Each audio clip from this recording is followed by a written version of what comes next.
Hello everyone. Thank you to the organizers for having me here. I am going to talk about tests of general relativity using multiband observations of intermediate mass binary black hole mergers. So this work is done in collaboration with Anuradha, Shilpa, Arun and Satya. It's based on a paper we wrote very recently. So let me just quickly jump into the idea behind our work. So we know that the gravitational wave signals from inspiraling compact binaries can be used to probe the strong field regime of space-time, where we would expect any evaluation from GR to occur. So we have been observing these signals using LIGO and Virgo. But here we consider some third generation planned detectors. So as representatives we have chosen LISA for space-based detector that is going to be sensitive in the millihertz regime, and Cosmic Explorer and Einstein telescope for ground-based detectors, which is going to be sensitive in 1 to 10 kilohertz regime. Their strain sensitivities are plotted in the left in dashed curves. We have also shown the amplitude evolution as a function of frequency from an IMDBH source of 500 solar mass at 1 gigaparsec. So you can see that 5 years prior to its merger, the signal lies well within the LISA band. So at this point, the binaries spiral around each other at fairly low velocities, and then at around 0.1 hertz, it exits the LISA band, spends a few hours, and enters the ground-based detector band at around 1 hertz, and finally merges in its band. So, this magenta colored bars really denotes the end of the inspiral regime. The part where the post-Newtonian approximation to GR is valid.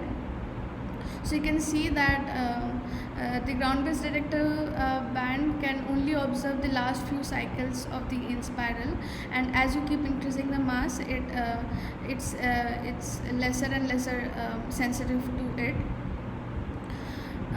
On the right hand side we have shown the signal to noise ratios accumulated till the last stable orbit at by these different detectors.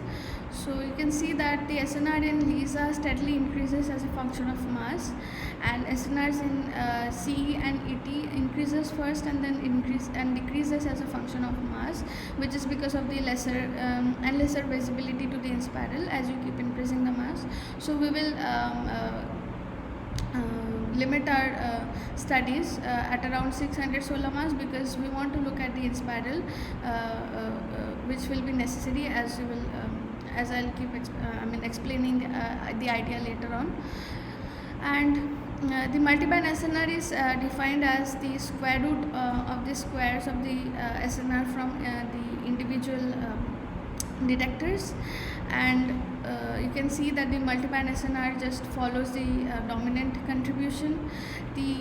So you can see the basic take-home message from this slide is that the intermediate mass binary black hole system would be detected by LISA with an SNR of 10, and with Cosmic Explorer and Einstein telescope of an order of thousands. So with such high SNR detections with the ground-based detector band, this will basically allow us to do a very precise measurement of the intrinsic parameters like the mass and the spins. So given some prior information on these parameters by the ground-based detector triggers, it allows you to lower the SNR threshold given some false alarm rate to as low as SNR of 5. So this will allow you to go back to the LISA archival data and search for this IMDBH signals with fairly low number of templates. So we try to demonstrate this power of multiband observation technique on parameterized test of GR, which I'll explain next. So you must have already seen that the frequency domain gravitational waveform from inspiraling compact binaries can be written like in equation 1, where A is the amplitude of the gravitational waveform that depends on the mass, the distance, as well as its position in the sky. The phasing can be expanded in powers of v under post-Newtonian approximation of gr, where this phi k and phi k L's are basically called the post-Newtonian coefficients, and they are all unique functions of mass and spins.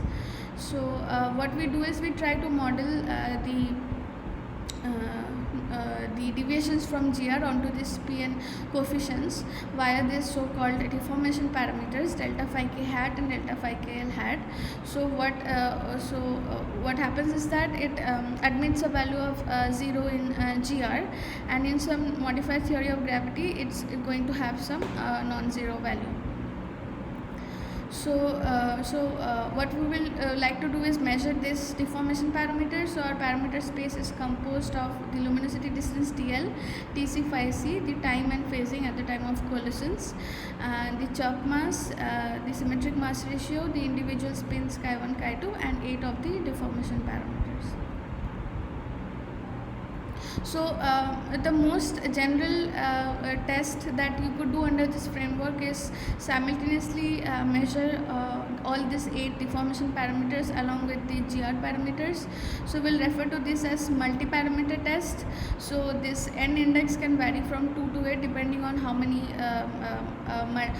deformation parameters you would like to simultaneously measure. For example, a 3-parameter test would correspond to a simultaneous measurement of the gr parameters and 3 of the non-gr parameters. So under this you can also divide in 2 more classes. The most natural option is to start measuring these deformation parameters from the lower Pn order side, and the next option is to start measuring this from the higher Pn order side. This is basically motivated from a field theoretic view, where you would expect the deviation to start occurring from a certain Pn order and then all the Pn orders above it. So in this case, that is for the option B, a 3-parameter test would correspond to a simultaneous measurement of the gr parameters and delta phi 6, delta phi 6L, and delta phi 7. However, we failed to do this kind of test because of the degeneracies that exist in terms of mass and spins, as well as the degeneracies of the deformation parameters among themselves. So this test does not yield meaningful results. So what one does is split this into 8 different tests called which is called the 1-parameter test. So in this case, you simultaneously you just measure the gr parameters along with one of the deformation parameters. So there are many caveats to this. The biggest one is that it's difficult to map this bounds on the deformation parameters to a modified theory of gravity.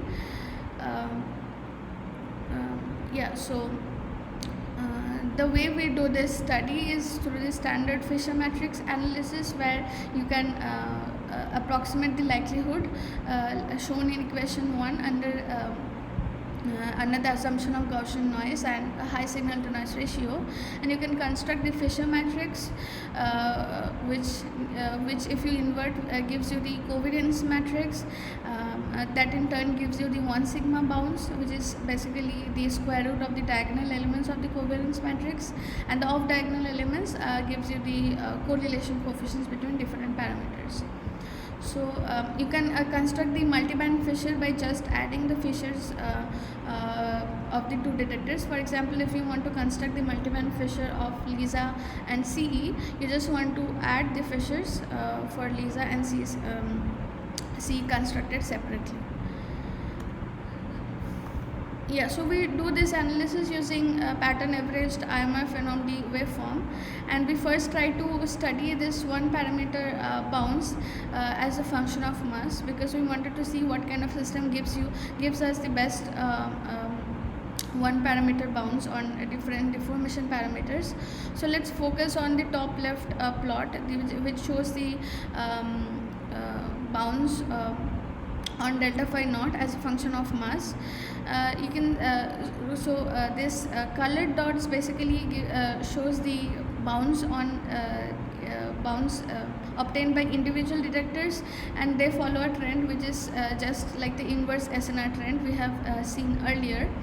And the multiband bounds are shown in gray and black, and there's at least a 1 order of magnitude improvement from the single detector bounds. The same happens for delta phi 2 and delta phi 3, whereas for the higher PN orders the improvement is not very pronounced. And I mean, it's a bit surprising at first that what causes this large amount of improvement, because SNR in LISA is of the order of 10, whereas SNR in C is of the order of 1000. So we wanted to investigate how this improvement occurs. So we take the one parameter case for delta phi 2, where we find the multiband improvement is the highest, and delta phi 7 where we find it's the lowest, and we look at the 1 sigma error ellipsoids in the delta phi 2 chirp mass and delta phi 2 eta plane, and the same for delta phi 7.